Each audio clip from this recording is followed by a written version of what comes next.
Hello, Lauren. This is Stan, and this is just for you and perhaps for some friends in Sioux Falls about some conversations we've had in terms of firm foundations. Um, I am learning a lot from a friend who I will now be helping him not only put the book into an audio version, but it's a wonderful book, which I say should be put together for lots of people. It's called Lessons from Horses, and the man is a leader of the cowboy church, but he has also been instructive in helping inmates, particularly in the Arizona facilities, to be rehabilitated by teaching them how to be trainers and masters of horses and all of the lessons we can learn from horses. And chapter 7 was called A Solid Foundation. And it is so good, could I just kind of share it with you with a little story reading? He starts by saying, "For no other foundation can anyone lay than that which is laid, which is Jesus Christ. All good foundations involve the right process. They must be built. The foundation for a building is much like the foundation for horses. It must be laid out and developed into a series of projects that support one another. If the foundation cracks or separates, the whole structure will collapse.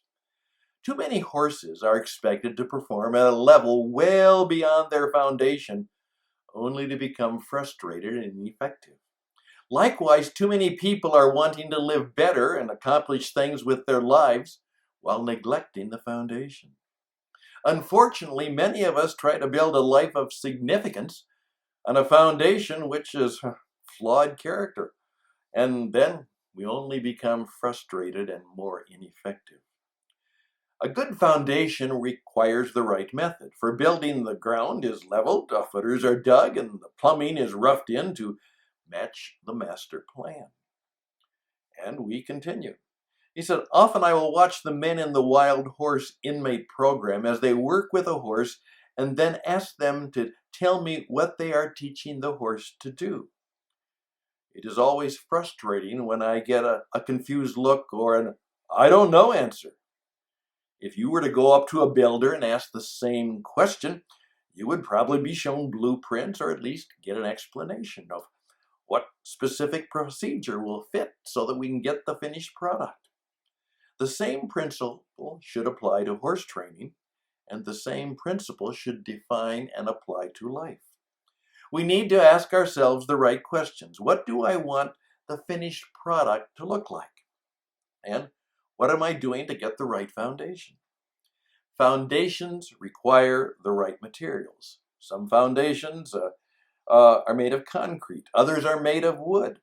The material affects how everything else will be built. The same is true with horse training. The foundation has a direct correlation to function, stability, and purpose. Briefly, here is what I look for in the building of a right foundation for horses. The parallel to life is identical. Okay, I want to build a foundation that gives me a way to communicate with the entire horse. It begins with the round pen as the horse learns to lower his head and bring his nose toward me. Eventually, every time I walk into the pen, he has learned to face me and gently come to me. It sounds simple, but I will build on that basic foundation for the rest of the horse's life. The foundation for getting the horse to calmly face me when I come into the pen is like getting the footers set and the plumbing roughed in. If I build correctly, I end up with a horse that faces me when I come into the pen, puts its nose in my hands for haltering, and in a short period of time will stop, go forward, turn right, and turn left before I ever get in the saddle. With that foundation, the possibilities are really endless.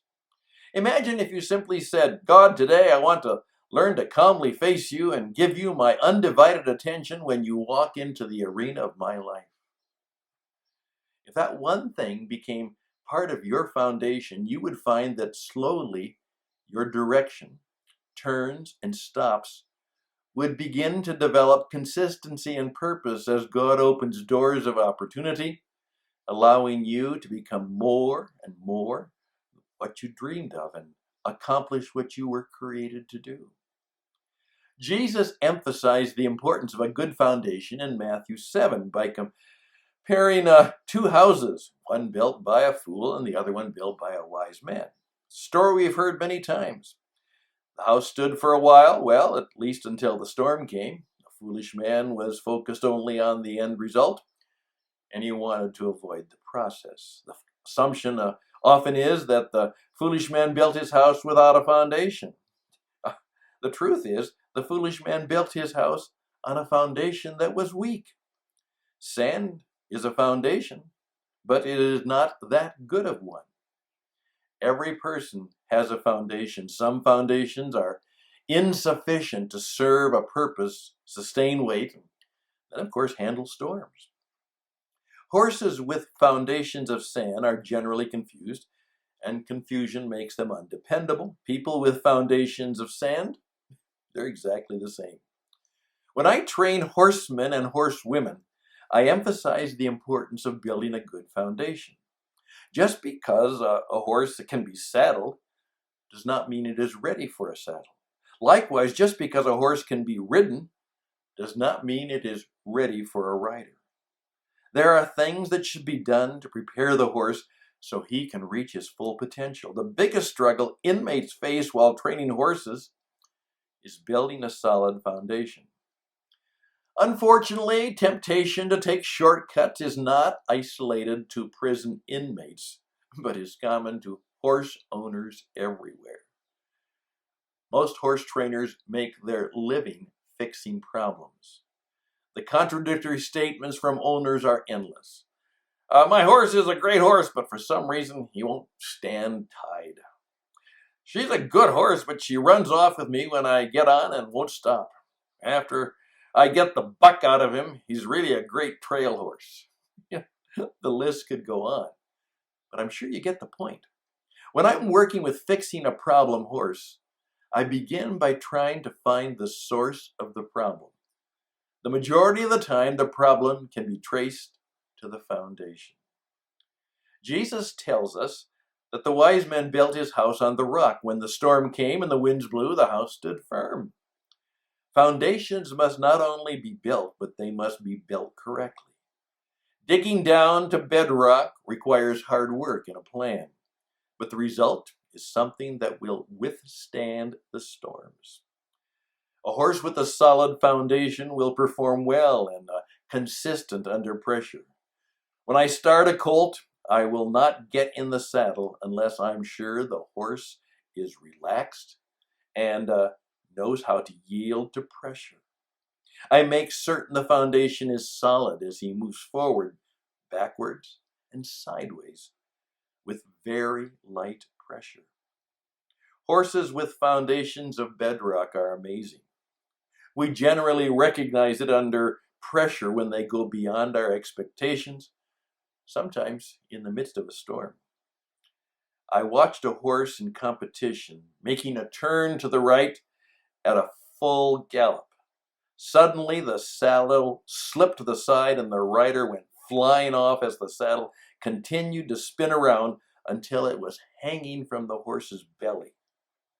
The horse immediately stopped, walked back to the cowboy, stopped, and stood as the saddle was readjusted. Now that's what I mean by a solid foundation. Life would be significantly different if, when faced with a setback or a challenge, we paused long enough to evaluate and inspect our foundation before we moved on. Many of our challenges and setbacks can be traced back to the foundation. Taking shortcuts in life will always cost us down the road. We live in a world that tells us we should have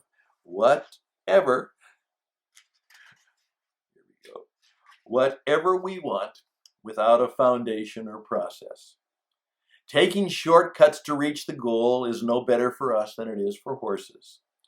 For instance, if a person wants people they love to see them differently and treat them with respect, they have two basic options. One is to work on always doing the desired thing when the people they care about are watching. Living an artificial life will work for a while, but like a poor foundation, it will eventually begin to crack and separate. The best option is to work on developing character and building a strong foundation to become the best person they can be. When we focus on the right thing, we develop strength that will stand through time and pressure. These are exercises horse trainers use to keep the foundation strong. Even though the foundation has been built, we know that we must keep the foundation strong and guard against developing bad habits. Psalm 11 says, if the foundation is destroyed, what can the righteous do? And so I ask, what areas in your life continue to fall apart or need repair? Chances are the foundation needs work. The good news is you don't have to fix the foundation alone. I never expect the horse to fix his own foundation. I only ask that he yield to me and submit to a process of discovery and restoration. If I will do that for a horse, how much more will God do that for you and for me? Great book. Lauren, we've been talking about firm foundations. What are the 5 to 7 firm foundations that perhaps you and your friends, and if Sioux Falls can become a significant city in the 21st century, what thank God has prepared it to do, we need to begin to have a lot of creator entrepreneurs, businessmen and women, and that's where it'll happen. Most likely it will not happen in the churches. It will happen in the marketplace where we teach people some of the strong, firm foundations. Not a popular message, but just as the man says, if you want a good horse and a good life, you have to learn how to help people as he helps the horse develop a firm foundation for living. And as these horse people are beginning to share with me, it is amazing how a horse can become much more human, almost spirit-filled when it is led and nurtured by a wise trainer or mentor. I've also heard a line that says, the souls that love God are like horses. They know each other by smell. Lessons from horses.